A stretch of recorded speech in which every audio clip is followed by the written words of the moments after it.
षोडश परंपरा महाराजा ऋग्बुद्ध। भोजकट दरावर राजधानी के राजा तथा लोधवंश कश्यप गोत्र के संरक्षक महाराजा ऋग्बुद्ध जब सिंहासन पर आसीन हुए उस समय वे व्यस्त नहीं थे, लेकिन अपनी प्रखर बुद्धि, पराक्रम और बलिष्ठ शरीर से उन्होंने सहज ही प्रजा का मन मोह लिया था। उन्होंने राज्य कार्य में पूर्ण दक्षता प्राप्त कर ली थी। महाराजा ऋग्बुद्ध का विवाह एक धर्मनिष्ठ, पतिपरायण, सत्यवादी, ईश्वर भक्त, विदुषी व रमणी महारानी सुदेश के साथ हुआ था। उनकी वाणी कभी खाली नहीं जाती थी। महाराजा ऋग्बुद्ध अपनी प्रजा का दुख व पीड़ा सहन नहीं कर सकते थे। राज्य कार्य ऋषियों के आदेशानुसार ही चलता था। उनके विवाह के विषय में ऐसा बताया जाता है कि एक बार राजा ऋग्बुद्ध अपने राज दरबार में उपस्थित थे, तभी द्वारपाल ने किसी महर्षि के आने की सूचना दी। राजा तुरंत सिंहासन छोड़कर अतिथि सत्कार के लिए नंगे पैर दौड़ पड़े। द्वार पर खड़े महर्षि के चरणों में लेटकर साष्टांग प्रणाम किया और उन्हें आदरपूर्वक अपने साथ राज दरबार में ले आए। राज्य के समस्त कर्मचारी गण एवं जनता जनार्दन ने खड़े होकर जय घोष व शंखनाद के साथ महर्षि जी का स्वागत किया, पुष्प वर्षा की और उन्हें आदर सहित सिंहासन पर विराजित किया।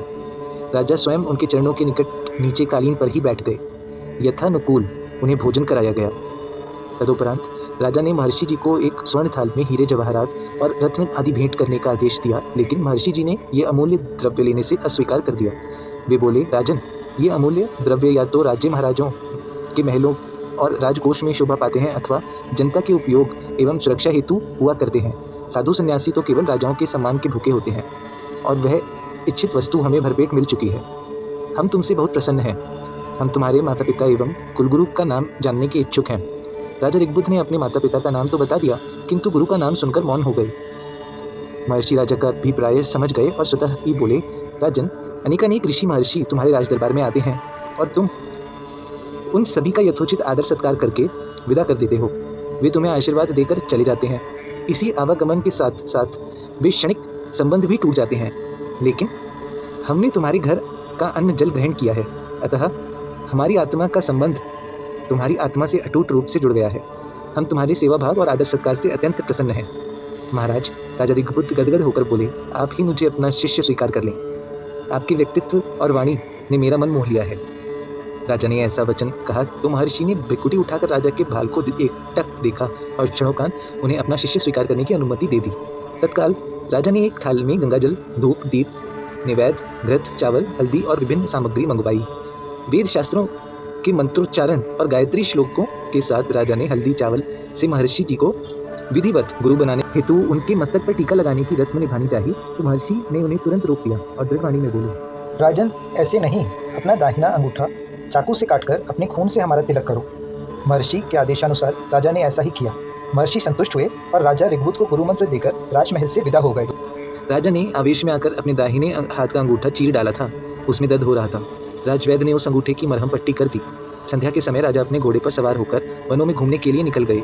फाल्गुन का महीना था। वृक्षों पर नई नई कोपलें फूट रही थीं। बनैले वृक्षों पर भांति भांति के रंग बिरंगे सुगंधित पुष्पों के गुच्छों की बहार दर्शनीय थी।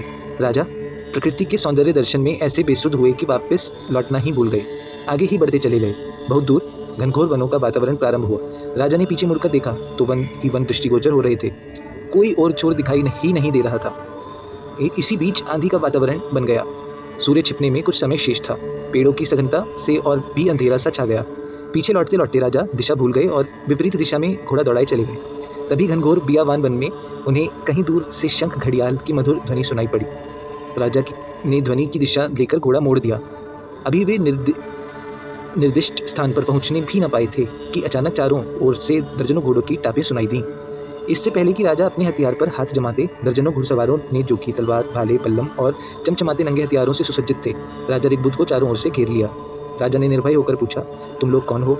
उन्होंने राजा के प्रश्न का कोई उत्तर नहीं दिया, बल्कि आदेश करते हुए बोले, चुपचाप हमारे साथ चले चलो, अन्यथा मौत का बुलावा आ जाएगा। राजा बड़े आश्चर्य में पड़ गए। विवश राजन उन घुड़सवारों के साथ साथ घनघोर वन में चले गए। आगे चलकर एक सुंदर मंदिर था, कालका देवी का मंदिर। वहाँ भरपूर उजाला था। बड़ी भयानक आकृति के लोग वहाँ पर देवी माँ की आरती कर रहे थे। अंदर एक बहुत भयानक आकृति वाला काला दैत्य जैसा महंत चौकी पर बैठा हुआ प्रज्वलित अग्नि में घी व सामग्री डाल रहा था। घुड़सवार राजा ऋग्बुद्ध को लेकर मंदिर के प्रांगण में पहुंचे। क्षण भर के लिए घोर सन्नाटा सा छा गया। जैसे ही राजा ऋग्बुद्ध को घोड़े से उतारकर महंत के सामने पेश किया गया तो वह अत्यंत प्रसन्न हुआ और सामने वाले व्यक्ति से बोला, सेठ, अब तुम्हारी मनोकामना पूरी हो गई। महाकाली की सेवा में नरबलि के लिए जैसे सुंदर नवयुवक की खोज थी वह मिल चुका है। राजा महंत के आदेश पर यंत्र चालित सी एक चांदी की चौकी पर खड़े हो गए।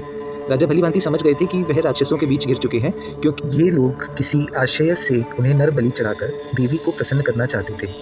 प्राण सुरक्षा असंभव देख उन्होंने अपने परम पूज्य गुरुदेव श्री श्रद्धानंद जी का मन ही मन स्मरण किया। अचानक वह काला दैत्यकार महंत चौंक उठा। उसकी दृष्टि राजा के कटे हुए अंगूठे पर पड़ी। वह बोला, सेठ, मुहूर्त बिगड़ गया है। यह नव युवक सुंदर तो है, लेकिन अंग भंग है। इसके हाथ का अंगूठा कटा हुआ है। हमारी देवी को खंडित देह की बलि नहीं चाहिए, अतः इसे मुक्त कर दो। कोई दूसरा व्यक्ति इसकी जगह ढूंढ कर लाओ। राजा ऋग्बुद्ध को तुरंत चौकी से नीचे उतारकर बाहर छोड़ दिया गया।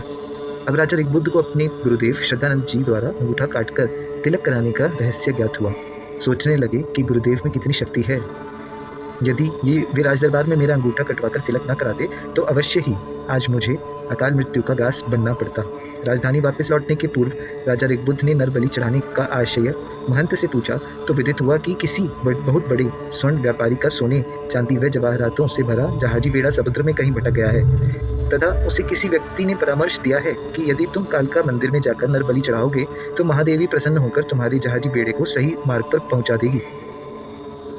अत्यधिक रात्रि व्यतीत हो जाने के कारण राजा ऋग्बुद्ध को मंदिर में ही रात्रि व्यतीत करने के लिए रुकना पड़ा। राजा ने व्यापारी से कहा कि भाई, आपका जहाजी बेड़ा सकुशल लौट आए, इसके लिए नरबलि चढ़ाने की आवश्यकता नहीं है। व्यापारी बोला, फिर क्या आवश्यकता है? कार्य सफल होना चाहिए। राजा ऋग्बुद्ध ने गुरुदेव का पूर्ण पूजन करके कालका देवी से व्यापारी के जहाज को सकुशल लौटाने की प्रार्थना की। प्रभात होते ही एक संदेशवाहक दौड़ता हाफता हुआ मंदिर में आया और व्यापारी से बोला, सेठ, चिंता न करो, काम बन गया है। हमारा भटका हुआ जहाज सागर की गोदी में आ लगा है। इतना सुनते ही व्यापारी ने राजा ऋग्बुद्ध को अपने कंठ से लगा लिया और अपने दुष्कृत्य की क्षमा याचना की। बाद में जब उस व्यापारी को विदित हुआ कि ये भोजकर दरावर नरेश राजा ऋग्बुद्ध हैं, तो वह राजा के चरणों में गिर पड़ा। बातों ही बातों में उसने बताया कि राजन, भोजकर दरावर बसाई थी कि राजन, मैं भी कुंदनपुरी का एक सेठ हूँ। जिस समय तुम्हारे पूर्वजों ने कुंदनपुरी को त्याग कर नई राजधानी भोजकर दरावर बसाई थी, तभी से हमारा विदेशी व्यापार बंद हो गया था।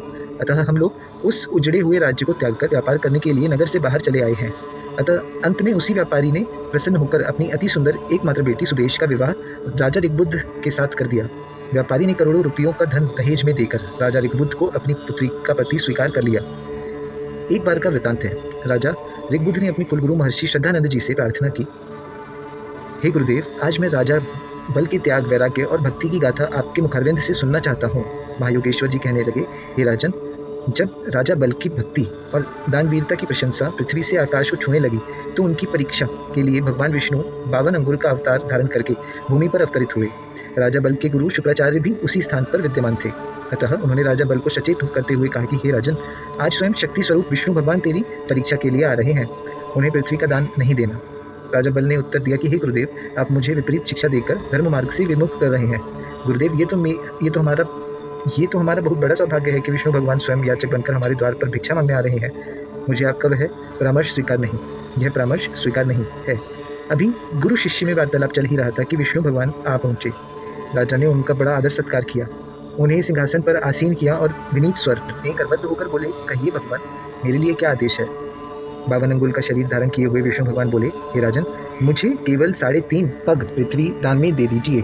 प्रसन्न होकर राजा ने अत्यंत नम्रतापूर्वक कहा, हे दीनानाथ, हे दयालु, आप पृथ्वी नाप लीजिए। बस फिर क्या था, भगवान ने 3 पग में तीनों लोक नाप लिए और कहा कि राजन, अब संकल्प पूरा कराओ। अतः आधा पग पृथ्वी और दो। राजा बल ने एक करवे में पानी भरकर भगवान के संकल्प को पूरा कराने के लिए जब उसे उठाया तो गुरु शुक्राचार्य योग बल से उस करवे की टोंटी में घुस गए तथा उन्होंने पानी की धार को रोक दिया। जैसे ही राजा बल ने टोंटी खोलने के लिए उसमें लकड़ी चलाई तो शुक्राचार्य जी की एक आंख फूट गई। अतः वे तुरंत करवे से निकलकर भाग गए। अब आधा पग पृथ्वी कहाँ से आए? इस असमंजस में राजा बल किम कर्तव्य विमूढ़ हो गए। जब राजा शोकाकुल व शांत चित्त बैठे थे तो किसी ने राजा बल की माता जी को सूचना दे दी कि हे राजमाता, आज राजा बल गुरु आदेश का उल्लंघन करने पर भगवान विष्णु द्वारा छल लिए गए हैं। बेटा ऋग्बुद्ध, सुनो। आपने राजमाता तुरंत वहां आ पहुंची और लंबा घूंघट करके कहने लगी कि बेटा बल, आज मैं तेरा मुख नहीं देखना चाहती, क्योंकि ना तो तूने अपने कुल की लाज रखी है और ना ही मेरे दूध की। तूने गुरु आज्ञा का भी पालन नहीं किया। अब दे दान कर अपना वचन पूरा। और विष्णु, ना ही मैं तेरा मुख देखना चाहती हूँ, क्योंकि तूने सामर्थ्य के अनुसार दान नहीं मांगा। अरे पृथ्वी पर किसी के चलने फिरने के लिए भी स्थान नहीं छोड़ा। यह सुनकर भगवान विष्णु का सिंहासन डगमगा गया तथा वे हाथ जोड़कर खड़े हो गए और धैर्यपूर्वक बोले, माताजी मैंने तो केवल दान मांगा था। राजमाता ने राजा बल को धिक्कारा और भगवान विष्णु से कहा कि ये ले, मेरी पीठ पर अपना आधा पग नाप ले। ऐसा कहकर वो गुरु का ध्यान करके पृथ्वी और आकाश के बीच में लेट गई। विष्णु भगवान हाथ जोड़कर क्षमा मांगते हुए कहने लगे कि हे राजमाता, मैंने जैसा आपका नाम सुना था वैसा ही पाया। तुम लोग परीक्षा में सफल उतरे हो, तुम्हारा कल्याण हो। बस फिर क्या था, प्रकृति ने अपना सौंदर्य प्रदर्शित किया। विष्णु भगवान अपने वास्तविक रूप में आ गए। चतुर्भुजी रूप में शंख चक्र गदा और पुष्प हाथ में धारण किए हुए तथा विराट छवि से युक्त स्वयं सम्मुख खड़े थे। चतुर्भुजी रूप में शंख चक्र गदा और पुष्प हाथ में धारण किए हुए तथा विराट छवि से युक्त स्वयंभू सम्मुख खड़े थे। संपूर्ण राज्य में वर्षा होने लगी, चपला चमकने लगी, इंद्रलोक से इंद्र भी वर्षा करने लगी। पवन ने बहना बंद कर दिया। सूर्य, चंद्रमा और सितारे क्षण भर के लिए स्थिर हो गए। पृथ्वी डगमगाने लगी। नदियों के धारा प्रवाह अवरुद्ध हो गए। पक्षीगण व जंगली जीव प्रसन्नता से नाच उठे। सरस्वती जी भी अपनी वीणा बजाती हुई इस मनोहरी दृश्य को देखने के लिए दौड़ पड़ी। यह क्या चमत्कार था, जानते हो? यह सभी कुछ राजा बल और उनके कुल की मान मर्यादा, भक्ति, तपस्या और पूर्व जन्म के संचित सत्कर्मों का ही फल था। भगवान विष्णु ने राजमाता से क्षमा याचना की और बोले, कहो क्या मांगती हो? राजमाता कहने लगी, हे प्रभु, ऐसे कहा जो प्रभु हरि भये, हमारे द्वारे पसार बैया, पूर्व से गंग पछाह बहे, पर मांगत से कुछ मांगत नैया। अर्थात जो भिखारी बनकर हमारे द्वार पर आ गया हो, उससे अब हम क्या मांगें? इस समय आप तो स्वयं भिखारी हो, अतः हमें क्या भीख दे सकते हो? विष्णु भगवान ने राजमाता के ये वचन सुने तो घबरा उठे। उनके होंठ कांपने लगे, गदा हाथ से छूटने लगी, सभी बंधन ढीले पड़ गए थे। स्वयं भगवान को अपना सिंहासन उलटने का भय हो गया था। तुरंत भगवान विष्णु दौड़कर राजा बल की रानी के पास पहुंचे और बोले, हे रानी, तेरे पति और तेरी सास ने तो हमसे कुछ नहीं मांगा, अतः तू ही कुछ मांग ले। इस पर रानी बोली, हे भगवान, कौन दानी, कौन दाता और किसका राजपाट? लगता है हमारी सास जी की बुद्धि तो आज किसी ने हर ली है। कौन किसकी माता है प्रभु, कौन किसका रखवाला? राजपाट धन दौलत को भगवान किसने सदा संभाला? चलती फिरती छाव है, दौलत कभी एक ठौर न टिकती, देखी हरिश्चंद्र राजा की हस्ती बाजारों में बिकती। अर्थात प्रभु, इस राजपाट धन दौलत को न कोई साथ लाया है और ना ही साथ ले जाएगा। हे सर्वज्ञ शक्तिमान, हम सभी को कुल सहित आपके दर्शन हो गए, हमारे लिए तो यही सब कुछ है। हमारी कई पीढ़ियाँ आज वैकुंठ को चली जाएंगी। प्रभु, आप ही स्वयं दान देने वाले हैं और आप ही दान लेने वाले हैं, यह सभी आपकी ही लीला है। रानी के ऐसे भाव भरे वचनों को सुनकर विष्णु जी वहाँ से चल दिए और अंतर्ध्यान हो गए। इस प्रकार के उपदेशों और दृष्टांत से कुलगुरु श्रद्धानंद जी महाराज ने राजा ऋग्बुद्ध के हृदय में योग की नींव को इतना सुदृढ़ बना दिया था कि संसार की स्त्री रूपी छैनी तो क्या, संसार की कोई भी शक्ति उनको धर्म और सिद्धांतों का मार्ग से विचलित नहीं कर सकती थी। धन्य है आपके गुरु महर्षि श्रद्धानंद जी, जिन्होंने इतनी उच्च शिक्षा देकर आपके मानव जीवन को देवतुल्य बनाया और वैकुंठ का मार्ग प्रशस्त किया। धन्य है आपकी पूजनीय माताजी, जिन्होंने आप अपनी पावन कोख से जन्म देकर आप जैसे महाप्रतापी, महाबलशाली दानवीर राजा को प्रजा का सेवक बनाया। सचमुच ऐसे महामानव के लिए स्वर्ग से पहले से ही स्थान निर्धारित होते हैं। हे नरेश, जिस समय शक्तिशाली विष्णु भगवान राजा बल के परिवार से विदा हुए तो राजा करबद्ध होकर कहने लगे, हे प्रभु, मैं आपसे एक ही विनती करता हूँ कि वर्ष में एक ऐसा शुभ अवसर आए कि मेरे राज्य में एक दिन के लिए सभी जीव प्रसन्न हों। तथास्तु। भगवान बोले, अर्थात ऐसा ही होगा। आज भी बल की राजधानी कच्छ में एक दीपावली का दिन ऐसा आता है कि लाखों व्यक्ति राजा बल की प्रतिमा बनाकर गाजे बाजे के साथ उसकी परिक्रमा करते हैं तथा डोला निकालते हैं। आज तक उनके राज्य में इस दिन न कोई मृत्यु हुई और न ही कोई अप्रिय घटना घटी। 52 अंगुल का रूप धारकर विष्णु बल के द्वार गए थे। 3 पग में तीनों लोक नापकर राजा बल को हरा गए थे। वचन पूरा किया मात ने आधा पग नपवा गई थी। गुरु नाम पर उल्टी लेटकर पृथ्वी आकाश के बीच पड़ी थी। कुछ रूप में आकर प्रभु बोले, मांगो राजन, क्या मांगते हो? बन खड़े भिखारी हमारे द्वार पर, फिर हमें प्रभु क्या दे सकते हो? भक्तों से मैं हार मान गया, भक्त ही सदा मुझसे बड़े हैं। कहीं रमेशानंद सुनो भाई संतों, हम भी गुरु चरणन में पड़े हैं। एक बार राजा ऋग्बुद्ध ने अपने कुलगुरु श्री श्रद्धानंद जी महाराज से पूछा, हे गुरुदेव, मैं क्या हूँ, मेरा राज्य क्या है? गुरुदेव बोले, हे राजन, यही प्रश्न मैंने भी कालांतर में अपने कुलगुरु श्री सखानंद जी से किया था। तब मैं भी तुम्हारी तरह एक राजा था। गुरुदेव ने मुझसे कहा था कि बेटा, ये तेरा भूलोक, धरा, धाम, बनिता, सुता, द्रव्य, राजकोष आदि सभी कुछ अंत समय यहीं पर रह जाएंगे। तू तो क्या, बड़े बड़े चक्रवर्ती राजा भी इस लोक से खाली हाथ चले गए। गुरु के ऐसे वचनों को सुनकर मेरा हृदय पिघलकर द्रवित हो गया था और मेरी आंखों में अश्रु भर आए थे। उस समय मैंने भी अपना राजमुकुट उतारकर ऋषि महाराज के चरणों में समर्पित कर दिया था। श्रद्धानंद जी महाराज के ऐसे वचनों को सुनकर राजा ऋग्बुद्ध ने भी वैसा ही किया। तत्पश्चात राजा व रानी किसी अज्ञात निर्जन वन में तपस्या करने के लिए चले गए। उनके बाद उनका पुत्र हिमांचल उनके राज्य का उत्तराधिकारी बना।